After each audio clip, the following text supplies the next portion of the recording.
एक वक्त का किस्सा है। लोहारपुर गांव के किसानों ने तरबूज की फसल उगाई हुई थी। उनके तरबूज अब पक चुके थे और उन्होंने वो तरबूज गाड़ी पर लोड करना भी शुरू कर दिए थे। खेती ज्यादा होने की वजह से वो माल आहिस्ता आहिस्ता मंडियों में ले जा रहे थे। बस आज के लिए इतना ही माल काफी है, बाकी तरबूज हम कल मंडी भेजेंगे। ठीक है मालिक, वैसे ये ट्रक माल उतार कर वापस आएगा। मैं तो कहता हूँ एक और ट्रक आज ही मंडी भेज दो। नहीं नहीं, आज के लिए इतना ही माल काफी है। तू जा शमशाद भाई के तरबूज तो देख, उन्होंने माल भेजना शुरू भी किया है कि नहीं। ठीक है मालिक, मैं अभी शमशाद भाई के पास जाता हूँ। मुलाजिम वहाँ से निकलता है और दूसरे खेत में आ जाता है। ये क्या शमशाद भाई, आपने अभी तक माल नहीं भेजा मंडी में? अरे अभी माल तैयार ही नहीं हुआ तो मंडी कहाँ से भेजूं? एक हफ्ते तक माल आराम से मंडी भेजना शुरू करूँगा। ठीक है, मैं भी जाकर मालिक को बता देता हूँ। फिर जब रात होती है और पूरे गांव वाले सो रहे होते हैं तो बहुत अजीब वाकया होता है। उस गांव में एक जंगली सुअर घुस आता है और वो उस खेत से तरबूज खाने लग जाता है और उस किसान का पूरा खेत तबाह कर देता है और वहाँ से चला जाता है। फिर जब सुबह होती है तो वो किसान अपने खेत में आता है तो देखकर हैरान रह जाता है कि मेरा खेत किसने तबाह कर दिया? आए मैं लुट गया, मैं बर्बाद हो गया। वो जल्दी से अपने दोस्त के खेत में पहुंचता है और उसको अपने खेत के बारे में बताता है। ये तुम क्या कह रहे हो? कौन है जो तुम्हारे खेत तबाह कर गया है? मुझे नहीं पता कौन मेरा खेत तबाह कर गया है। मैं तो यहाँ इसलिए आया था कि देखूं तो सही कहीं तुम्हारा खेत भी तो तबाह नहीं हो गया। लेकिन तुम तो बहुत खुश नसीब हो कि तुम्हारे खेत को कुछ नहीं हुआ। हाँ भाई, शुक्र है मेरे खेतों को कुछ नहीं हुआ। मैं तो कल अपना सारा माल मंडी भेज दूंगा। ऐसा न हो वो मेरे खेत को नुकसान पहुंचा दे। हाँ, तुम ऐसा करना, आज रात अपने खेत पर पहरा देना और कल सुबह सवेरे अपना माल मंडी भेज देना। ये कहकर वो किसान वहाँ से चला जाता है और जब रात होती है तो वो हाथ में डंडा लेकर खेत में हिफाजत करने के लिए बैठ जाता है। तो अचानक वो सुअर वहाँ पर पहुँच जाता है और उसके तरबूज खाने लग जाता है। ये देखकर वो चौंक जाता है। ओ कमबख्त, तू मेरे तरबूज खाने आ गया, चल भाग यहाँ से। वो उसे मारने के लिए आता है तो वो सुअर गुस्से में आ जाता है और उस पर हमला करने के लिए आगे बढ़ता है। ये देखकर किसान खौफजदा हो जाता है और वहाँ से भाग निकलता है। अगले दिन वो सब गांव के सरपंच के पास पहुँच जाते हैं और उन्हें पूरा वाकया बताते हैं। ये तो बहुत बुरा हुआ।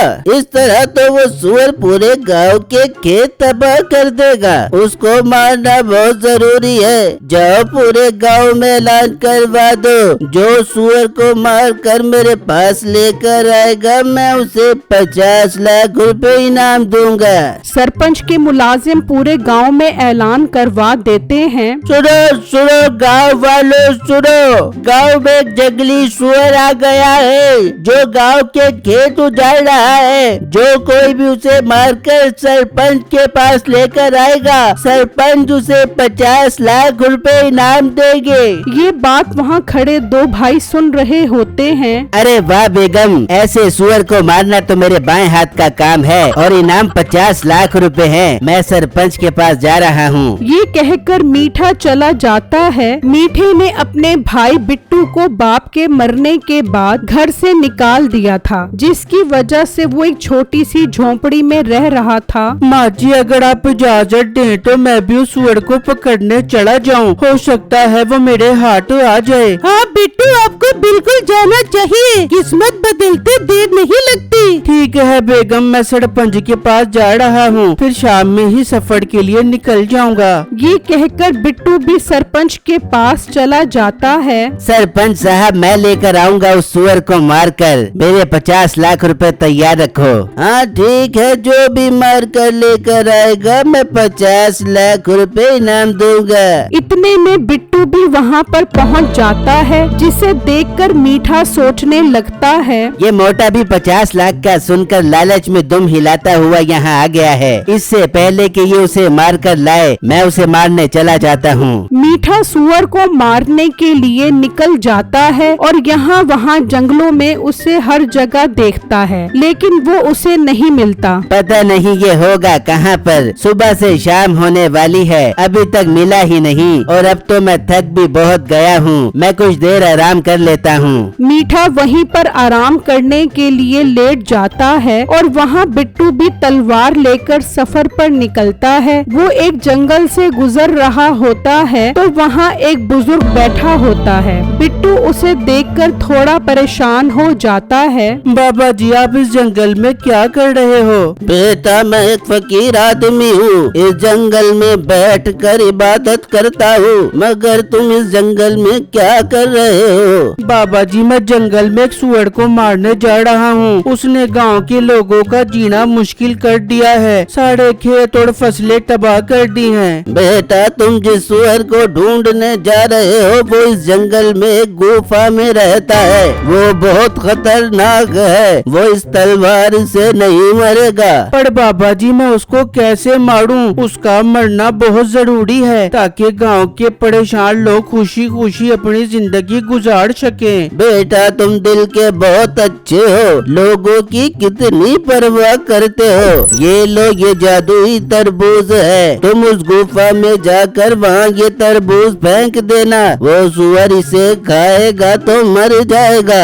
बाबा जी, आपका बहुत बहुत शुक्रिया जो आपने मेरी मदद की। अब मेरा काम बहुत आसान हो जाएगा। बिट्टू वो जादुई तरबूज लेकर उस गुफा में पहुंच जाता है तो देखता है कि सामने वही सुअर खड़ा होता है। वो उसके पास वो तरबूज फेंक देता है। वो जैसे ही उस तरबूज को खाता है फौरन ही मर जाता है। बिट्टू उसको उठाकर ले जाता है और बाबा जी के पास पहुंचकर उनका शुक्रिया अदा करके आगे निकल जाता है तो सामने उसे मीठा नजर आता है। ये तो मीठे भाई हैं, पर ये यहाँ अकेले क्या कर रहे हैं? मीठे भाई उठें, यहाँ पर क्या कर रहे हो आप? मीठे की आंख खुलती है और वो बिट्टू के पास सुअर देखकर हैरान रह जाता है। बिट्टू मेरे प्यारे भाई, मैं भी सुअर का शिकार करने निकला था, लेकिन रास्ते में मुझे नींद आ गई और मैं सो गया। मगर मेरे भाई, तुमने तो कमाल ही कर दिया जो इसे मार दिया है। हाँ मीठे भाई, मैंने अपनी जान पर खेल के इसका शिकार किया है। अब मैं इसे सरपंच के पास लेकर जाऊंगा और वो मुझे इसके 50 लाख रुपए इनाम देंगे।